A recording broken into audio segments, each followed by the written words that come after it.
بسم الله والحمد لله والصلاة والسلام على رسول الله. Assalamu alaikum wa rahmatullahu wa barakatuhu. Урматтуу мусулман бир тууганым, бүгүн дагы пайгамбарыбыздын насааттары тууралуу келген хадистердин катарын толуктап өтөбүз. Бүгүнкү токтолуп өтүүчү хадисибиз бул төмөндөгүчө болмокчу.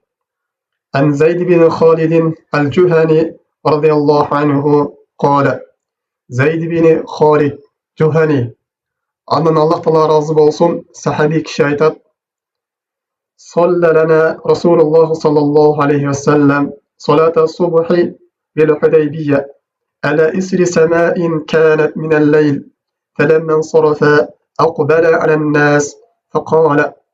Peygamberimiz ağallık tınçlığı jana maktolsu bolsun, tünü jamgır jağandan keyin Mekke'ye жақын жайгашкан Al-Hudaybiya деген айылда, Hudaybiya деген кыштакта багымдат намазын окуду.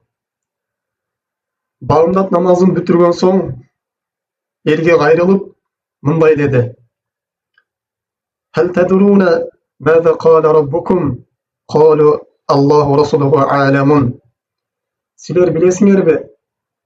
Бүгүн силердин Роббуңар Аллах Таала эмне дегендигин? Sahabalar Allah Teala jana anın elçisi bilүүчүрөөк, biz bilbeybiz dep жооп беришти. Ama Peygamber sallallahu aleyhi ve sellem aytat: "Qala asbaha min ibadi mu'minun bi ve kafir. Femma men qala mutirna bi fadlillahi ve rahmetihi fezalika mu'minun bi ve kafirun bil kawkab.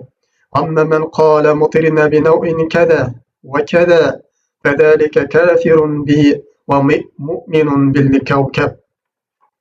Allah Teala aytты: Бұл кечеде жамгыр жаагандан кийин Allah Teala'га иман келтиргендер жана Allah Teala'га кафир болгондор болуп, адамдар эки түргө бөлүнүп калды дейт. Ал эми Allah Teala'га иман келтиргендер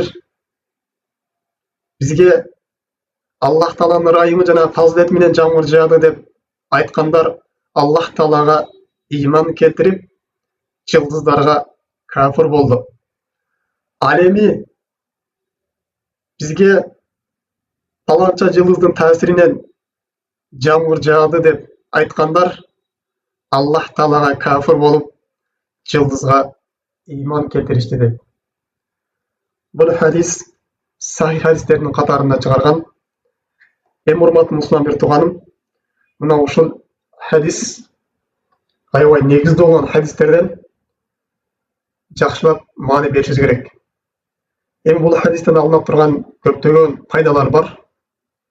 Мына ошолордун биз кээ бирлерин гана айтып өтө турган болсок, Пайгамбар саллаллаху алейхи ва саллям бул хадисте айтып атат: Аллах Таала айтты дейт. Аллах Тааланын сүйлөөчү деген сыфаты бар. Аллах Таала өзү каалаганда кандай сүйлөштү жана кимге сүйлөштү, кайсы убакта сүйлөштү, өзүнүн каалоосунда жана ыктыярында. Бирок Аллах Тааланын сүйлөөсү бул биздин акылыбыз жетпеген, Аллах Тааланын өзүнө маалым болгон тамгалар менен жана үндөр менен Аллах Таала сүйлөйт. Аллах Таала айтып атат Пайгамбар саллаллаху алейхи ва салламга: Бул кечеде жамгыр жаагандан кийин адамдар эки түргө бөлүнүп калды дейт. Бири Аллах Таалага иман келтиришти, бири Аллах Таалага кафирдик кылышты. Аллах Таалага иман келтиргендер бул жааган жамгырды, түшкөн неаматты Аллах Таалага таандык кылып, бул жамгыр бизге Аллах Тааланын райымы менен, Аллах Тааланын фазилеттүүлүгү менен Аллах Таала ушул жамгырды бизге жаадырып берди деп, Аллах Таала түшүргөн жамгырга шүгүр кылып, бул неаматты Аллах Тааланын өзүнө гана таандык кылгандар, булар Аллах Таалага иман келтирип, имандары дагы толук болду дейт. Ал эми бул түшкөн жамгырды бизге паланча жылдыздын таасиринен, паланча жылдыз бизге жамгыр жаадырды, же болбосо паланча жылдыз себептүү бизге жамгыр жаады деп айткандар, булар Аллах Таалага кафирдик кылып, ал эми Аллах Таалага кафирдик кылып, ал эми жылдыздарга булар иман келтиришти дейт.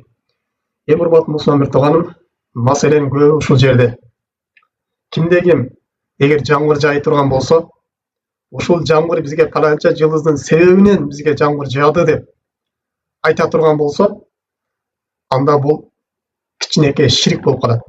Чоң күнөө болот. Ал эми экинчи туру бизге паланча жылдыз жамгыр жаадырды деп айта турган болсо, түзмө-түз паланча жылдыз бизге ушул жамгырды берди деп айта турган болсо, анда бул чоң ширик болуп калат. Бул инсанды динден чыгарып коет. Бизге баарыбызга белгилүү болгондой, бул ширик эки түрлүү болот. Биринчиси чоң ширик, экинчиси кичинекей ширик. Кичинекей ширик бул чоң күнөө. Ал эми чоң ширик бул кечирилгис күнөө. Эгерде инсан чоң ширик кыла турган болсо, ал төбөлтү тозотого алып келет. Алымдарыбыз мына ушундай бөлгөн, шарият мына ушундай бөлгөн. Бирок дагы кээ айткан алымдар бар. Бул чоң ширик менен кичинекей ширик экөө бирдей эле деп. Бирок кичине ширик жасаган адам сөзсүз түрдө тозокко кирип, азабын тартып, күнөөлөрүн жууп, анан чыгат деп айткан. Кичинекей ширик болобу, чоң ширик болобу, өкөнтеси аябай коркунучтуу. Биз өкөнтесинен эле сак болушубуз керек. Эми бир эле келген неаматтарды, бир эле ошол жылдыз жамгыр жааган неамат, жамгыр түшүү эле неаматын Аллах Тааладан башкага таандык кылыштык эмес. Балким бардык келген неаматтарды инсан Аллах Тааладан башка нерсеге таандык кылышы, Аллах Таала берген неаматтарга куфурчулук кылыш болуп эсептелинет. Кимде кимге Аллах Таала мал мүлк, байлык берген болсо, ушул мал мүлктү, байлыкты өзүмдүн күчүм себептен таптым, же паланчанын колдоосу менен таптым, же өзүмдүн мээнет менен таптым деп ушул нерсени өзүнө таандык кыла турган болсо, Аллах Тааланын фазилетин кошпой турган болсо, Аллах Таала мага күч кудурет берип, Аллах Таала мага илим берип, ушунун себебинин артынан ушундай мал мүлккө, күчкө жетип отурам деп Аллах Тааланын фазилетин унутуп, же болбосо мен ата бабаларым бай болгон, мына ушулардан мурас мага калган деп ушинтип текеберене турган болсо, бул Аллах Таала берген неаматка куфурчулук болуп эсептелинет. Жана ошондой эле урматтуу мусулман бир тууганым, бул бизге келип жаткан неаматтардын баары Аллах Таала тараптан. Биздин денебизде каныбыздын айланатысы, биздин көзүбүздүн көрүп туруусу, кулагыбыздын угуп туруусу, бутубуздун басып туруусу, биздин тынч өлкөдө жашап жаткандыгыбыз, биздин курсагыбыз ток болгондугу, кийимибиздин бүтүн болгондугу, мунун баары Аллах Таала бизге берген неаматтар. Жана ошондой Аллах Таала бизге берген неаматтарды биз эсептеп бүтө албайбыз. Аллах Таала айтат: эгер силер Аллах Таала берген неаматты эсептей турган болсо, анын эсебине жетпесиңер дейт. Ошондуктан урматтуу мусулман бир тууганым, ар бир неаматка шүгүр кылуу важип болуп эсептелинет. Биринчиси шүгүр кылуу бул келген неаматты Аллах Таалага таандык кылыштык. Аллах Таала бизге жамгыр жаадырабы? Аллах Таала бизге кар жаадырабы? Аллах Таала бизге мөндүр жаадырабы? Эмне түшүрбөсүн асмандан? Ушунун баары Аллах Таала бизге берип атат деп Аллах Таала өзүнө таандык кылыштык. Бул жүрөктүн шүгүр болуп эсептелинет. Жана ошол эле бизге келген неаматтарды бул Аллах Таала буйруган жолдо колдонуштук, пайдаланыштык. Аллах Таала сизге ден соолук неаматын берген болсо, мына ушул ден соолук менен Аллах Таалага сиз кулдук кылыштыгыңыз, намаз окугучтугуңуз болуп эсептелинет. Аллах Таала сизге көздү берген болсо, мына ушул көз менен жакшы нерселерди көрүп, жаман нерселерден сактооңуз бул Аллах Таала берген неаматтар болуп эсептелинет. Жана ошондой Аллах Таала сизге үй бүлө неаматын берген болсо, сиз ата-энеңиздин сыйлаштыгыңыз, өзүнүн жубайыңыздын сыйлаштыгыңыз, жана балдарыңызга жакшы тарбия бериштигиңиз бул дагы Аллах Таалага шүгүр кылуу болуп эсептелинет. Ал эми кимде ким Аллах Таала берген неаматты тааныбай, шүгүр кылбай турган болсо, Аллах Таала Кур'ан Каримде "Ярифуна ни'маталлахи сумма юнкирунаха" Аллах Таала берген неаматтарды моюндап туруп, бирок ага шүгүр кылбайсыңарбы дейт. Албетте шүгүрсүзлүк болуштук бул шариятыбызда чоң күнөөлөрдөн болуп эсептелинет. Аллах Таала кимде кимге мал мүлк берип аткан болсо, мына ушул мал мүлк бул менен өзүм мүлкүм, өзүм каалаганда иштетем, мага эч ким кожоюн чыга албайт дей турган болсо, бул да Аллах Таала берген неаматтарды чануу болуп эсептелинет. Аллах Таала берген неаматка куфурдук болуп эсептелинет. Ал эми кимдеги ушул мал мүлктү Аллах Таала көргөзгөн жакка сарптай турган болсо, Аллах Таала ыраазы болуп турган жолдорго иштете турган болсо, корото турган болсо, бул Аллах Таала берген неаматтарга шүгүрдүк болуп эсептелинет. Демек урматтуу мусулман бир тууганым, бизге кандай гана неамат болбосун, кандай гана бизде жакшылык болбосун, мына ушул нерсенин шүкүрү бар. Биз анын шүгүр кылуучу жолдорун үйрөнүп, мына ошол тарапка биз иштешибиз керек. Ал эми шүгүрсүздүк, Аллах Таала берген неаматтарга куфурчулук кыла турган жолдордон биз сак болушубуз керек. Дагы деле ошондой урматтуу мусулман бир тууганым, бул хадистен алынуучу пайдалардан эгерде бизге жамгыр жай турган болсо, бул жамгыр Аллах Тааланын тагдыры менен, Аллах Тааланын фазилети менен бизге жаады деп айтыштык. Бул шариятыбызда мустахаб болуп эсептелинет. Жана ошондой урматтуу мусулман бир тууганым, бул асмандагы жылдыздар, алар бизге пайда дагы, зыян дагы бере албайт. Бул асмандагы жылдыздар өзү бир белгилүү максатта жаратылган. Катада рахимахуллаху айтат, жылдыздар бул 3 максатта жаратылган дейт. Биринчиси зинатул сама, асманды козош үчүн жаратылган дейт. Варуджуман лиш-шаятин, экинчиси шайтандарга атуу үчүн, жин шайтандарга асмандан кабар урдаган жин шайтандарга уруш үчүн жаратылган дейт. Буну бир аз түшүндүрө турган болсок, сыйкырчылар булар жиндер менен иштешет. Эгерде бир гайып кабарды издене турган болсо, алар ошол колундагы жиндерге приказ берет. Албетте сыйкырчыларга приказ берерден алдын өзү мына ошол сыйкырчылардын, жин шайтандардын бир приказын, анын буйругун аткарат. Аллах Таалага куфурчулук кылат. Жана башка ушундай чоң күнөөлөрдү жасайт да, андан кийин жиндерди өзүнө багындырып, жиндерге приказ бере баштайт. Мына ошол жиндерге приказ берген кезде жиндер бири-бири үстүнө үйүлүп отуруп биринчи асманга жетип, ошол асмандагы периштелердин астында кабарды урдаганы чыгат. Мына ошол урдаган чыккан кезде асманда жылдыздар атылат. Мына ошол жиндерди өлтүрүш үчүн. Ошол жылдыз атылган кезде эң алгачкы жин жанагы уккан кабарын астыга жеткирсе жеткирип калды, жеткирбесе ошол жерден жок болот. Ал эми ошол кабарды, уккан кабарды алып келип, бир чындыкка 100 жалган аралаштырып, жанагы сыйкырчыга жеткирет. Мына ошол шайтандарга, жиндерге, асмандан кабар урдаган чыккан жиндерге атуу үчүн мына ошол жылдыздарды жаралган дейт экинчиси.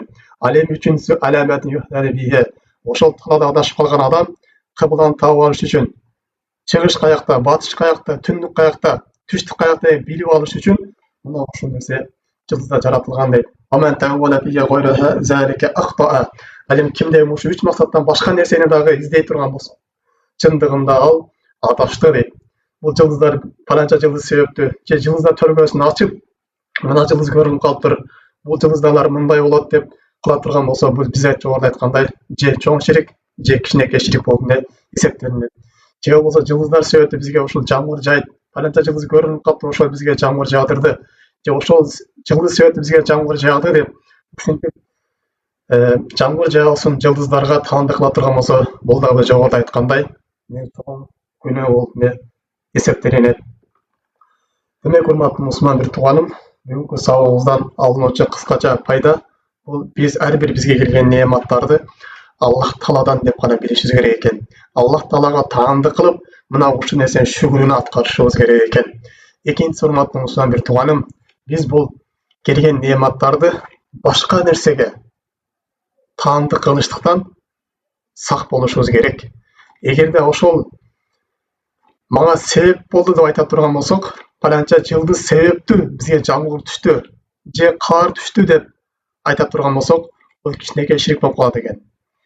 Ал эми паланча жылдыз бизге жамгыр жаадырды, паланча ай бизге жамгыр жаадырды, же болбосо паланча оолия бизге жамгыр жаадырып берди, же паланча бир жылдыз, паланча күн бизге жамгыр жаадырып берди деп айта турган болсо, бул чоң ширик болуп калат экен. Дагы урматтуу мусулман бир тууганым, айта кетүүчү нерсе бул биз бардык жакшылыктарда биз жүрөгүбүздү Аллах Тааланын өзүнө гана байлашыбыз керек. Эгерде бизге бир бала келе турган болсо, Аллах Тааланын өзүнө кайрылышыбыз керек. Эгерде бизге жамгыр керек болуп турган болсо, же бизге күн керек болуп турган болсо, мунун баарын Аллах Таалага биз кайрылышыбыз керек. же болбосо биздин жашообузда кандай муктаждар болуп турган болсо, мунун баарын Аллах Тааланын өзүнө гана байланып, Аллах Тааланын өзүнөн гана сурашыбыз керек. Аллах Таала өзү гана бардык мүлккө ээлик кылуучу, Аллах Таала өзү гана бизге пайда зыян берүүчү. Субханак Аллахумма бихамдик, ашхаду ан ла иляха илля анта, астагфирука ва атубу илейк. Ассаламу алейкум ва рахматуллахи ва баракатуху.